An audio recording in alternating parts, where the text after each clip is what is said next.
और आज इधर अर्जुन ने कहा कि देवी द्रौपदी, मैं तुम्हारे पुत्रों को मारने के वाले को नहीं छोड़ूंगा। आज अर्जुन ने अपना धनुष बाण उठाया और सीधे कह दिया, आकाश और जमीन आदि पैताल के बीच भी होगा तो मैं उसे ढूंढ कर ले आऊंगा। जैसे ही अर्जुन भगवान श्री कृष्ण के साथ निकले, अश्वत्थामा ने अपने ब्रह्म शस्त्र को चला दिया। अर्जुन ने देखा कि ब्रह्म शस्त्र आकर के मुझे जला देगा। ठाकुर जी से कहने लगे कि ठाकुर जी मुझे बचाओ। अब जैसे ही कहा तो अर्जुन से ठाकुर जी ने कहा कि अर्जुन, लोहा को लोहा ही काट सकता है, और अगर तुम्हें इस ब्रह्म शास्त्र से शांत करना है तो तुम भी अपना ब्रह्म शस्त्र चला दो। आज अर्जुन ने भी ब्रह्म शस्त्र चला दिया। दोनों के ब्रह्म शस्त्र टकराए और शांत हो गए। और आज इधर अश्वत्थामा को अर्जुन ने पकड़ करके माता द्रौपदी के पास ले आए और कहा, देवी तुम्हारे पुत्रों को हत्यारा मिल गया। अब बताओ इसे क्या दंड दिया जाए।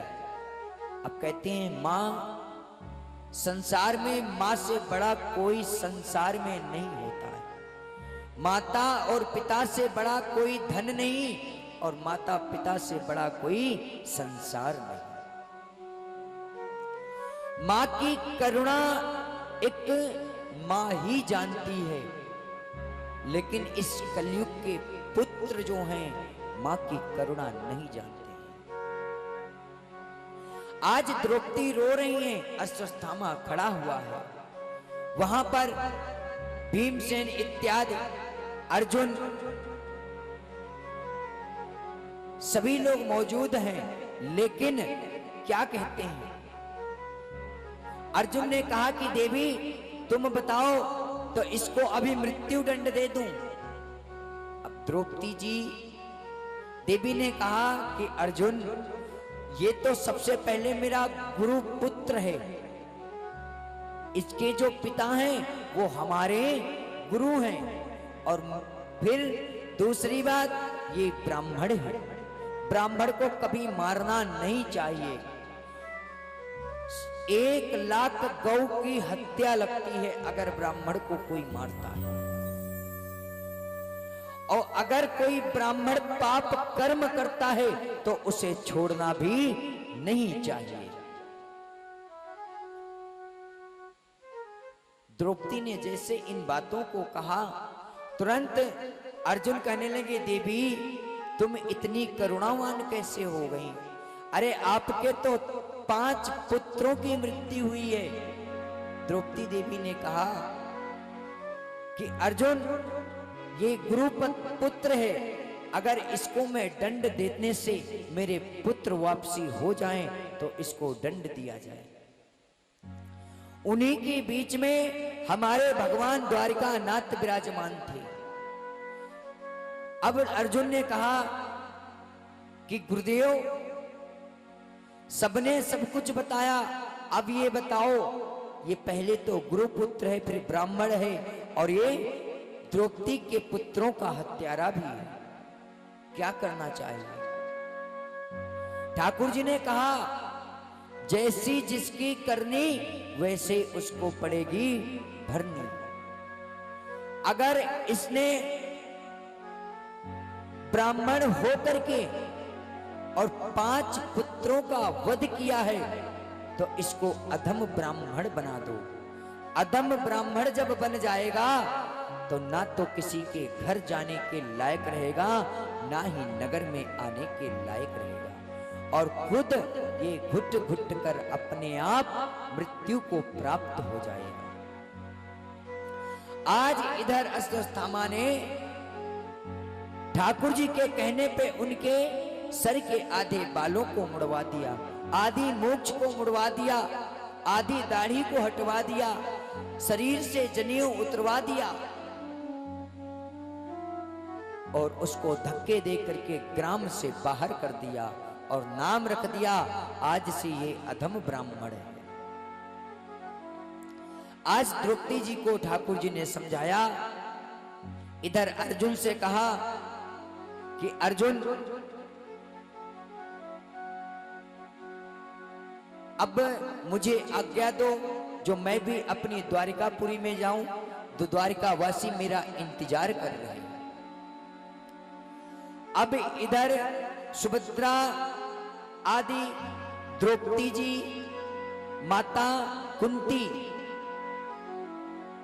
के मन में भाव आया। अर्जुन ने गुरु माना, भीमसेन ने आदि ठाकुर जी को भगवान समझ लिया। और इधर जब भगवान समझ लिया तो कहने लगे कि अर्जुन, मेरा मन हो रहा है कुछ तुम लोगों को देने के लिए। अर्जुन ने कहा कि प्रभु, अगर आप मुझे कुछ देना चाहते हो तो केवल इतना दे दो कि हमारा आपका गुरु और शिष्य का रिश्ता बना रहे, इससे ज्यादा मैं कुछ नहीं मांगता। भीमसेन से कहा, भीमसेन ने कहा प्रभु मुझे भी कुछ नहीं चाहिए, बस हमारा आपका प्रेम भाव बना रहे। द्रौपदी जी से कहा, द्रौपदी जी ने भी कुछ नहीं लिया। लेकिन सुभद्रा से जब कहा तो सुभद्रा ने भी यही कहा कि प्रभु हम आपका यही प्रेम भाव बना रहे, इसके अलावा जीवन में मुझे आपसे कुछ नहीं चाहिए। अब जब माता कुंती के पास पहुंचे, आवाज बहुत खींच रहा है, कल जैसे कर दो, 2 दिन आवाज नहीं चलेगी। देखो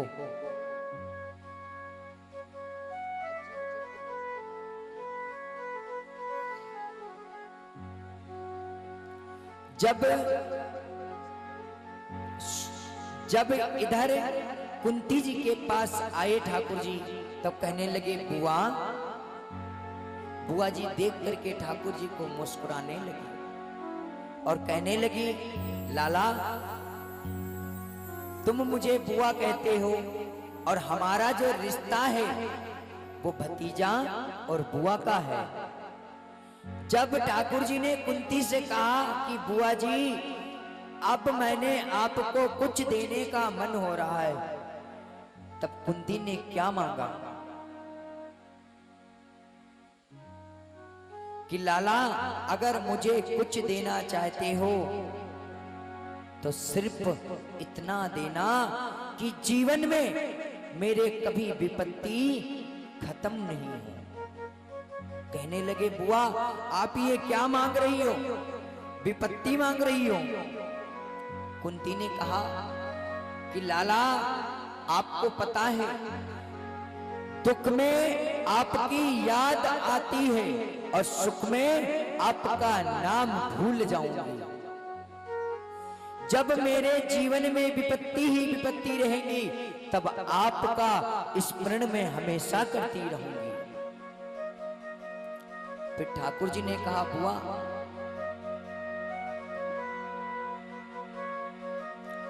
ठाकुर जी ने कहा कि बुआ मैं आपको दुख नहीं दे सकता हूं। तुम्हारा जन्म कहां हुआ? मथुरा में। पली कहां? राजा भोज के घर। बड़ी कहां हुई? और जब शादी हुई आपकी तो आपको पति भी पीलिया का रोगी मिला। अब ये बता दो कि आपके जीवन में सुख कहां पे आया? और फिर तुम्हारे पति को श्राप मिला हुआ था, अगर पत्नी पति के पास अवश्य इत्यादि की कामना लेकर के जाएगी तो पति की मृत्यु हो जाएगी। और तुम्हारी जो सौतेली, प्रत्येक रूप से देखो जिसको दूसरी बहू कहते हैं, जो तुम्हारी दूसरी बहन थी और तुम्हारे पति के पास कामना को लेके गई थी तो पति ने अपने प्राणों को त्याग दिया था। अब बताओ बुआ कि तुम्हारे जीवन में सुख कहां पे आया है?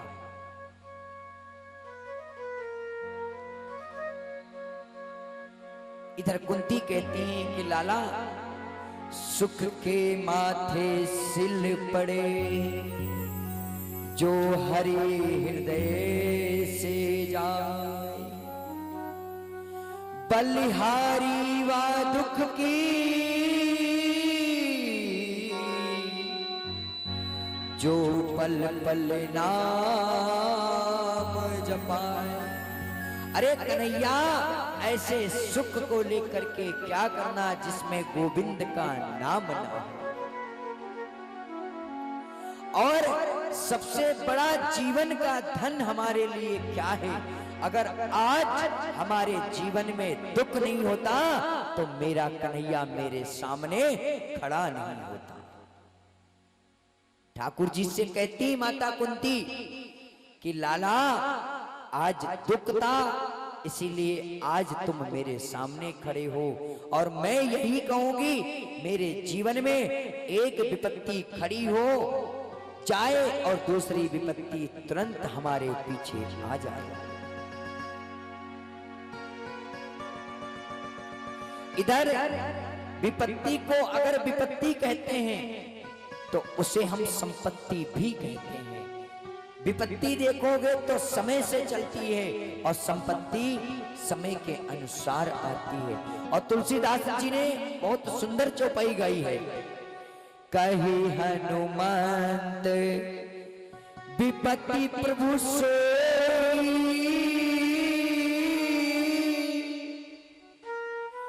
जब तब भजन ना सुमिरनी होई। ये विपत्ति हमारे जीवन में हमेशा आती रहे, इससे ज्यादा मुझे कुछ नहीं चाहिए। तुलसीदास जी ने स्वयं कहा है, स्वयं कहा हुआ है कि मुझे विपत्ति हमेशा चाहिए, क्योंकि इसमें भगवान सामने रहता है। और जब हम भगवान से विपत्ति मांगेंगे तो भगवान हमें जानबूझ के दुख नहीं देता है। दुख और सुख हमारे कर्मों के अधीन पर है। बोया पेड़ बबूल का आम कहां से आए। बबूल के पेड़ पे कांटे होते हैं, तो आप सोचो उस पेड़ से फल मिल जाए तो आपको फल नहीं कांटे ही मिलेंगे। अगर आपने रास्ते में कांटे बिछाए हो तो अगर दूसरे के लिए गड्ढा खोदा है तो दूसरा नहीं स्वयं जाके गिरोगे। और क्या कहते हैं,